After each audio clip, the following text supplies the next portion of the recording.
Well, here we are building our pole barn. It's taken a while to get here and we're excited to be starting this build.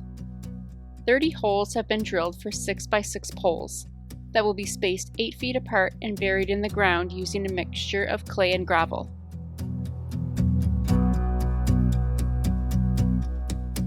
We had another load of gravel dropped. No pit run this time. This drop was crushed gravel only. We're mixing the gravel with a pile of clay that is left over from last year's excavation.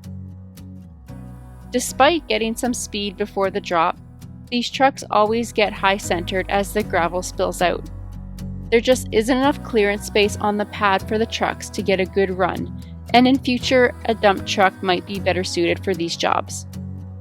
A few seconds of shoveling to clear the tires, and the driver was off on his way, and we were ready to start a day of heavy lifting and shoveling.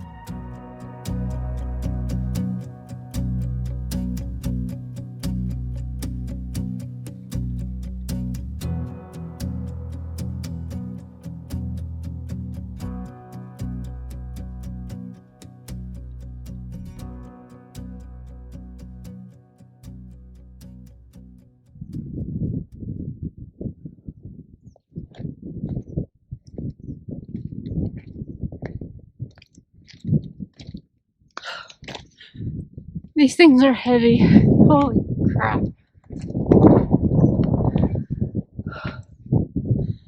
These things are heavy. Hey, get back in the trailer. No. Stay. If you're outside, you go to jail.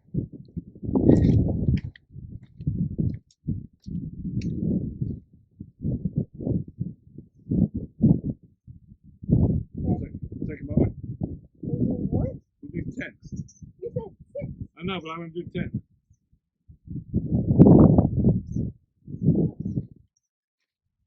Changing the rule. I know.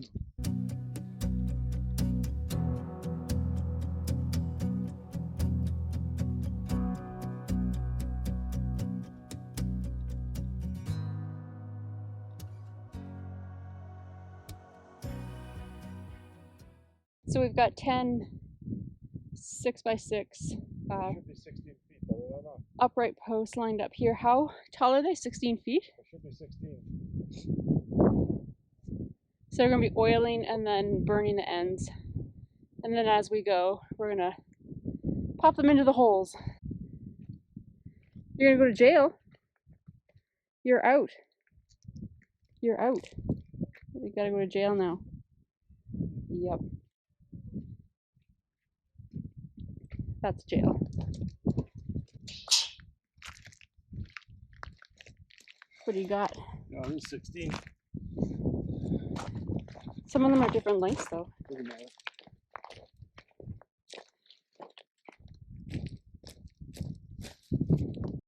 These posts are not treated, so we're using an ancient Japanese preservation technique called shosugi-ban to protect the bottom of the posts.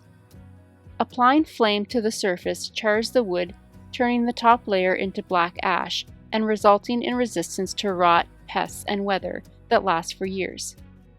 It also repels water, as we found out firsthand after spraying them. The water repelled. Once the wood had cooled, it was oiled and left to saturate overnight.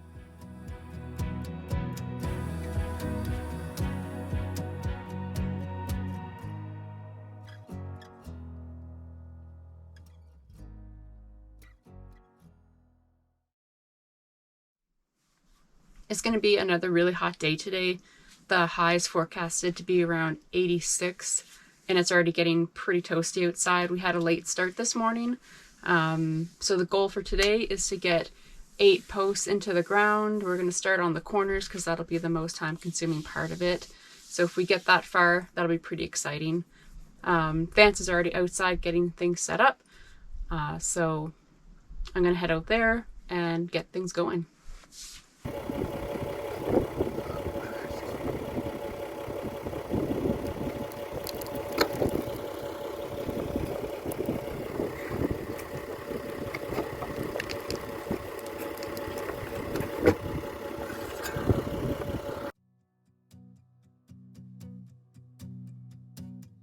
While researching pole barns, we learned that the name originates from the 1930s during the Great Depression and the Dust Bowl. Because of the financial hardships during that time, farmers had to build their outbuildings using whatever cost-effective materials that were available. One of these materials being old telephone poles. This barn was first called a telephone pole barn, and over time the name shortened to simply pole barn. This is a simple and easy barn to put up. The size of ours is 80 feet long by 30 feet wide and 12 feet tall, with 3 storage sections. There'll be a section for generic storage, one area for a vehicle and the water tanks, and the largest section will house the RV. It's no frills, but comfortable enough for us to spread out and get our stuff out of the storage units that we're currently renting. Moving into the barn gets us living on our land and takes the pressure off our budget, time, and ourselves while we plan for the ICF build in the spring.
Well, we are at the end of our day and we've got all 10. Our goal was 8, but we got 10 posts in. 3 of them are already plumbed up. The rest, we've just got them into the holes. We had some wonderful neighbors show up with the tractor over there and really made the job, speeded it up. So made some light work for us. We got Made impossible work possible, actually. Yeah, we wouldn't have gotten this far without that. So this is the start of our pole barn. So there's 20 more upright poles that have to go into every 8 feet into the ground.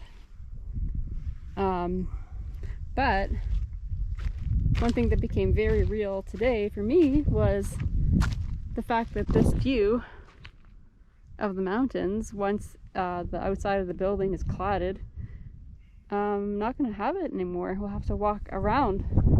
But the house does not obstruct the house. The house will still have the same view. Maybe. Yeah, pretty much. And what this will do, it shelters you from the snow and the wind. Yeah. So you do need a bit of a barnyard, right? Yeah.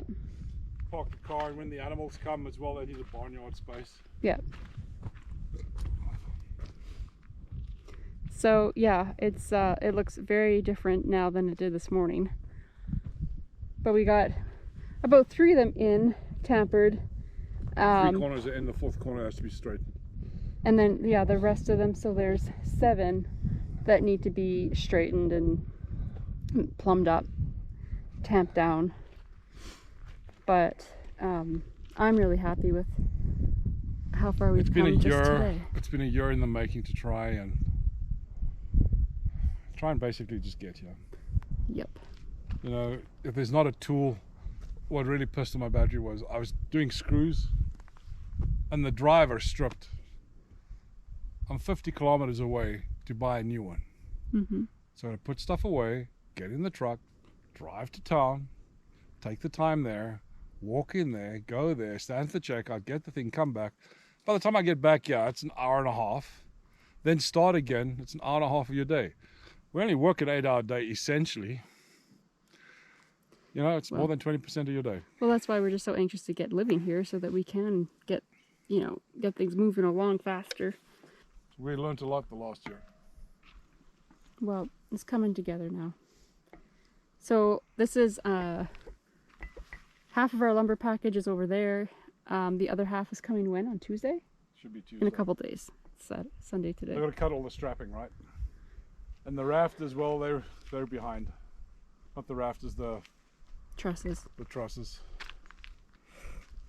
Okay, well, we need to pack up.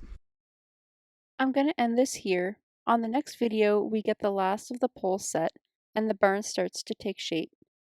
Thanks for spending time with us. Have a great week and we'll see you on the next video.